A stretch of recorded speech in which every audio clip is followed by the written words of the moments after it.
Hey y'all, it's Nikki Renee. And I am Paris Fresh. And this is a mini episode about the movement for Black Lives and some events around that event. Yeah. So, Movement for Black Lives took place this weekend. So, Friday through Sunday, which is today. Black folks came together. They were discussing this current state of Blackness, the history of Blackness, and figuring out solutions, loving on each other, just having a good time, being amongst people who are actively pursuing the same things that you're pursuing.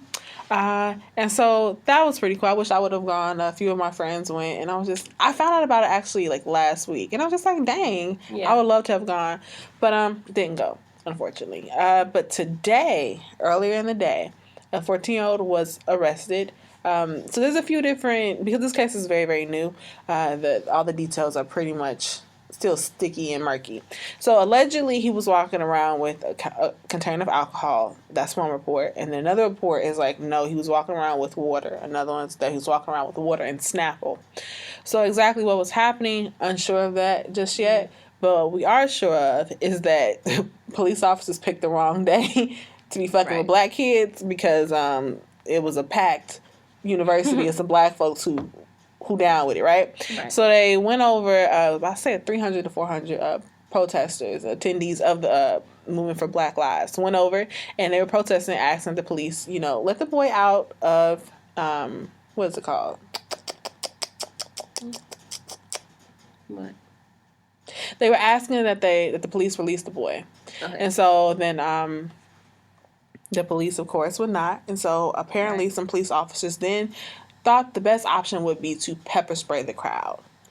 Yeah, which was just ridiculous. Like I don't get it. Essentially, think about like walking into a room, it smells, and you take some Febreze and you just spray the whole damn room. That is what that scene looked like. This police officer. Was it multiple ones that sprayed into the crowd? The video I saw one. I keep on seeing like the same video. Yeah. But then sometimes they all look alike. So maybe it was... I'm not playing, but I'm serious. Right. Like, if y'all got the same haircut and y'all the same complexion, shit, I get you confused with the others. Right. So, anywho, police officer sprayed pepper spray into the crowd. And it's just like... This is the thing. I completely understand the situation of, okay, maybe wanting people to move out of a certain space or whatever the case may be. I don't understand it in the sense of that they should not have been allowed to be there, because I can occupy space if I fucking want to. But my thing is, why use pepper spray? Every single item that you have, everything you have as a police officer, from your gun to your taser to if you got one of those damn clubs, if you got pepper spray, all of that is a weapon that you use to defend yourself. Yeah. It isn't a weapon. It isn't something that you use to try to disperse a crowd or something like that. That doesn't make any sense. These are weapons that you use. They're weapons, first of all, that you should be using against either armed or deadly people. Mm-hmm.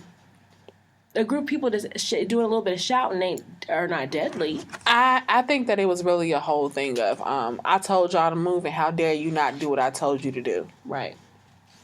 You ain't about to make a lie out of me. Mm-hmm. So I'm about to make a fool out of you, quote unquote. It's to me, I view it as being violent. I view it as being unnecessary. And if that's how Cleveland PD are training their officers, then first of all police departments need some revision in their policies and procedure. But most definitely, they gonna need it. And also, that man needs to be fired. Yeah. I don't want him to have no pension. I'm talking about, like, I want all his shits to be gone. Yeah. It really, my friends, it really does. It's sad that I have to go on Facebook and Twitter to see my friends, updating the world and let them know I just got pepper spray, but I'm happy that the 14-year-old is released. I'm happy too, but they shouldn't have had to go through that. No, they shouldn't have. And the thing is, like I said, if you use a weapon like that, then you should also be administering some kind of medical support, because pepper spray is dangerous. Getting in your eyes, getting in your skin. Yeah. It's oily, so it actually gets on your skin to where you can't rub your eyes. Like if you don't have the proper tools with you could be miserable for hours and hours on end, not able to open your eyes are going to swell, your face may swell, your skin may start to, show signs of irritation. It's a dangerous thing. So you spray this pepper spray into a crowd that you're not even going to offer any medical support to. No, because in his mind probably was, I told y'all to move. Yeah. And so it's like a belt. Yeah. You think I'm playing with you. Keep on. And then, you are nobody's mother or father in that crowd. Mm-mm. Do you not understand the reason as to why those people came there to gather was because they're trying to figure out how to make blackness not be a criminal act. Right. But you decided that no, we wanted to question him. We want to take him in and we want to ask him all these different kinds of questions. And instead of us trying to explain to you guys what's happening and trying to diffuse the situation, we're only going to make it worse. Because what I'm thinking is, okay, let's just say if it was a safety concern, quote unquote. All right, go out to the crowd, have an officer speak, one who looks somewhat polite, like play the whole good cop, bad cop thing, right? Just like, so we're questioning the young man with his mother, and we're just trying to get some answers. But hopefully, if everything turns out, well, we'll release him. Mm-hmm. All right, cool. And if you guys could just, make a pathway for cars coming through, greatly appreciate it. I hope you guys are enjoying your conference. Right.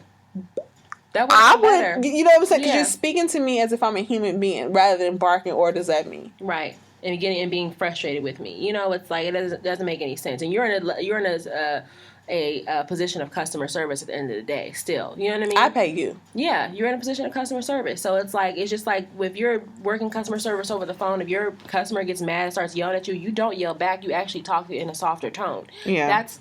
That's just the position that you're in. And for me, it's also like the reason why people who were a part of the Movement for Black Lives convention, the reason why I would assume that they were upset, the reason why I would be upset is because you're talking about a 14-year-old who potentially had, quote unquote, some open container of alcohol. My first question to that baby is, baby, why do you have this and who did you get it from? Because you're not supposed to have alcohol. But that's allegedly. I know that that's allegedly. But I'm just saying, speaking allegedly, playing devil's advocate, my thing is, again, I'd be like, baby, why do you have this? Who gave it to you? Because my thing is, if you have alcohol, it's not a criminal act by you. Whoever gave it to you needs to be reprimanded. Because you're not... If the law is being followed correctly, as I would assume that it would be, then no store owner or no store clerk should be giving you alcohol. So where did you get this from? I wouldn't be putting you in handcuffs because you're a 14-year-old child. But at someone this point, else is responsible for this. Okay, so that's playing into the whole idea that maybe he does have alcohol. Right, and I'm just saying, but I don't trust that. I don't trust that. I'm not criminalizing this boy and saying that he had alcohol. But what I'm saying is that there's a different way to handle things than putting... You're criminalizing him further by putting him behind bars for something that he can't even be responsible for. He's not responsible for it. If a child has alcohol, that child's not responsible for it. Whoever gave them the alcohol is responsible for it. Yeah. And that's what you need to be. It's a safety issue. That's a child. And baby, even if you don't know that you're in danger, you are in danger. You ain't supposed to have this alcohol. That is how you need to be treating the situation. But instead, because it's a little black boy, you're going to treat him like he motherfucking... Big Meech and Larry Hoover. Yeah. You're going to treat him like he Pablo Escobar. And put him in jail for having supposedly some alcohol. I ain't finna fool with them. Y'all play too much. Y'all play too damn much. Well, I'm happy to say that the 14-year-old has been released back to his parents. Good. But my friends still had pepper spray. Right. In their eyes. So, fuck y'all. Good night. Good night. Our full episode will be released on Tuesday. Keep a lookout. Bye. Bye.